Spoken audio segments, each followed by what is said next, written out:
আলাইকুম। প্রিয় দর্শক, জাতীয় সংসদের সাবেক স্পিকার ডক্টর শিরিন শারমিন চৌধুরীকে গ্রেফতার করা হয়েছে। আজ ভোর রাতে, মানে মঙ্গলবার ভোর রাতে আর কি, তাকে ধানমন্ডি থেকে তার এক আত্মীয়ের বাসা থেকে গ্রেফতার করা হয়। 1.5 বছরের বেশি অন্তর্বর্তীকালীন সরকার দায়িত্বে ছিলেন এবং এই বিএনপি সরকার এসেছে 1.5 মাসের একটু বেশি। এই দীর্ঘ সময়ে শিরিন শারমিন চৌধুরীকে খুঁজে পাওয়া যায়নি। যখন তাকে পাওয়া খুব জরুরি ছিল, সেটা কবে? সেটা হলো যখন জাতীয় সংসদের প্রথম অধিবেশন শুরু হয়। সেই অধিবেশন শুরুর দিন কিন্তু আগের স্পিকারকে খুঁজে পাওয়া খুব জরুরি।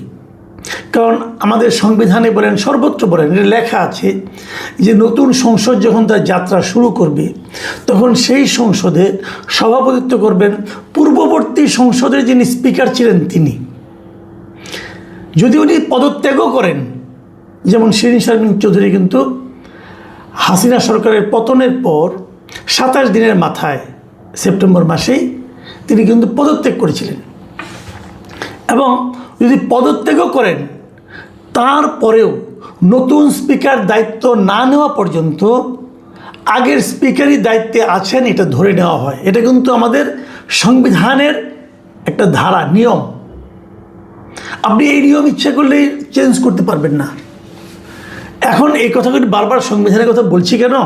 আমাদের এই সরকার কিন্তু উঠতে বসতে চলতে ফিরতে সব জায়গায় বিতর্ক করতে, এনসিপি অথবা জামাতকে ঠেকা দিতে, তাদের যুক্তিকে খণ্ডন করতে বারবার তারা কিন্তু সংবিধানের কথা উল্লেখ করেন যে সংবিধানে এটা আছে, সংবিধানে সেটা আছে বলেন, কিন্তু তো সংবিধানে তো এটাও আছে যে আগের সংসদের স্পিকারই প্রথম অধিবেশনটার সভাপতিত্ব করবেন, তার নেতৃত্বে, তার সভাপতিত্বে নতুন স্পিকার নির্বাচিত হবেন এবং নতুন স্পিকার নির্বাচিত হওয়ার পর তার কাছে দায়িত্ব উনি হস্তান্তর করবেন। এটাই নিয়ম, সংবিধান আছে এটা।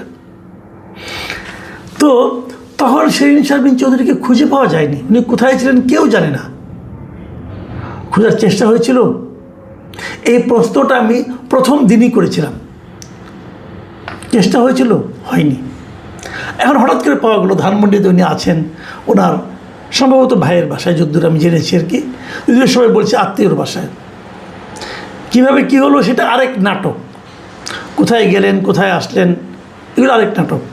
কারণ সেনাবাহিনীর পক্ষ থেকে একবার একটা তালিকা প্রকাশ করা হয়েছিল যে তাদের কাছে কে কে আশ্রয় নিয়েছিল। সেই তালিকায় শিরিন শারমিন চৌধুরীর নাম ছিল, একদম শুরুতেই ছিল। যাই হোক, সেই নাটকের কথা বাদ রাখলাম। ওনাকে গ্রেফতার করা হয়েছে আজকে ভোর রাতে। আমি দুপুরে 1টা পর্যন্ত বিভিন্ন টেলিভিশনের স্ক্রলে দেখছিলাম, বিভিন্ন নিউজ দেখছিলাম, অনলাইন নিউজ দেখছিলাম। দুপুরে 1টা পর্যন্ত আমি জানতে পারিনি যে ওনাকে ঠিক পার্টিকুলারলি কোন মামলার অভিযোগে গ্রেপ্তার করা হয়েছে। এটা আমি দুপুরে 1টা পর্যন্ত জানতে পারিনি, কিন্তু তারপর গ্রেপ্তার হয়েছে। তার মানে গ্রেফতার করাটা জরুরি ছিল। কোন মামলায় গ্রেপ্তার করা হবে, কোন মামলায় তাকে গ্রেপ্তার করা হলো, এটা তো জনগণের, আমি তো জানতে চাইতে পারি না। আমাকে যে গ্রেপ্তার করছেন, আমার বিরুদ্ধে মামলা আছে, হ্যাঁ আছে, তাহলে কোন মামলায় আমাকে গ্রেপ্তার করলেন? 1টার পরে আমি জানতে পারলাম যে ওনার বিরুদ্ধে, ওনাকে গ্রেপ্তার করা হয়েছে লালবাগের একটা মামলায়, লালবাগের একটা হত্যা মামলা, সেখানে ওনাকে, ওই মামলায় ওনাকে গ্রেপ্তার করা হয়েছে। এবং এটাও জানলাম যে ওনার বিরুদ্ধে 6টা মামলা ছিল, এবং এই 6টা মামলার মধ্যে তিনটা তদন্ত শেষ হয়েছে এবং 3টার তদন্তেই ফাইনাল রিপোর্ট দেওয়া হয়েছে। ফাইনাল রিপোর্ট মানে বাংলায় বলে চূড়ান্ত প্রতিবেদনের অর্থ হলো যে অভিযোগগুলো ভিত্তিহীন প্রমাণ হয়েছে। বাকি 3টার ভাগ্যে কী আছে বলতে পারবো না। লালবাগের একটা মামলা হয়েছে, রংপুরে একটা মামলা হয়েছে ওনার নামে, এবং সেগুলো হত্যা মামলা। মানে কেউ একজন নিহত হয়েছেন, শিরিন শারমিন চৌধুরী সেই নিহতের সঙ্গে, হত্যার সঙ্গে জড়িত। এই বিষয়গুলো বিশ্বাস করবে কেউ যে একজন স্পিকার রাজধানীতে বসে, যাকে সে চেনে না, জানে না, সেরকম একটা লোককে হত্যা করার জন্য নির্দেশ দিচ্ছে? এরকম একদম মানে কাঁচা, এরকম কাঁচা গল্প কেউ বিশ্বাস করবে সত্য বলে? কেউ করবে? কিন্তু আমাদের এগুলো শোনানো হচ্ছে অনেক। এই ধরনের মামলাগুলো আসলে অন্তর্বর্তীকালীন সরকার তখন করেছিল, আমি মনে করি এক ধরনের প্রতিহিংসা থেকে। সব মামলায় শেখ হাসিনা এক নাম্বার আসামি হতে পারে, শেখ হাসিনা প্রধানমন্ত্রী ছিল হতে পারে, কিন্তু একজন স্পিকার কি এই কাজগুলো করে? স্পিকারের কি সেই প্রশাসনিক ক্ষমতা থাকে একজনকে হত্যা করার জন্য মানে আপনার নির্দেশ দেওয়ার অথবা পরিকল্পনা করার? আমরা বিভিন্ন সময় জানতে পেরেছি শেখ হাসিনা যখন দেশ ছেড়ে চলে যাচ্ছেন অথবা যাওয়ার আগে যখন বিভিন্নভাবে আপনার আন্দোলন দমন করার চেষ্টা করছেন, আমি এখন পর্যন্ত কোনো গল্পে শুনিনি সেখানে শিরিন শারমিন চৌধুরী ছিলেন। তাহলে শেখ হাসিনাকে না জানিয়েই শতপ্রণোদিত হয়ে শিরিন শারমিন চৌধুরী এই হত্যা এই মানুষগুলি যাদের উনি জীবনে দেখেন নাই, চিনেন না, নাম জানেন না, এই লোকগুলিকে হত্যার জন্য নির্দেশ দিয়েছেন। ঠিক আছে, হতে পারে। আমি আমি আমি চট করে কীভাবে বলি, মামলা যখন হয়েছে তদন্ত হবে, আদালতে যাবে, বিচারক শুনবেন দুই পক্ষের কথা, তারপরে তো আলোচনা হবে, তাই না?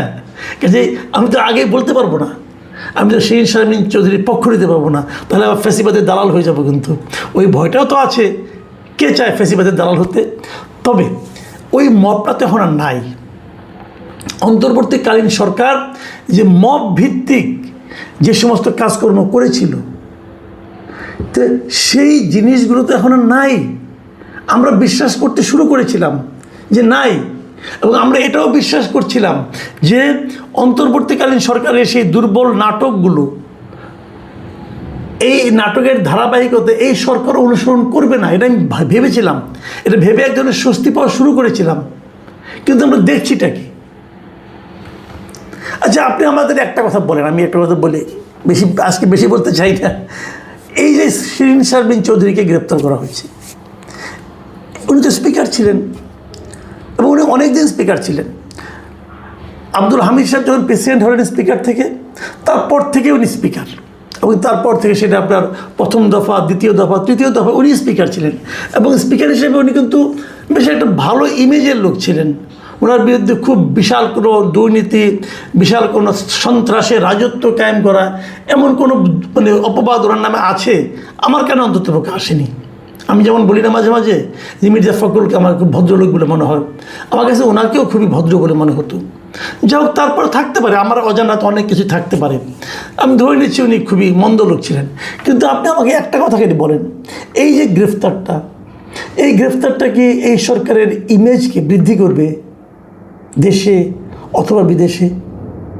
এই গ্রেফতারের মাধ্যমে কি প্রমাণ হবে যে এই সরকার আইনের শাসন কায়েম করতে যাচ্ছে? হবে? আপনাদের কি মনে হয়?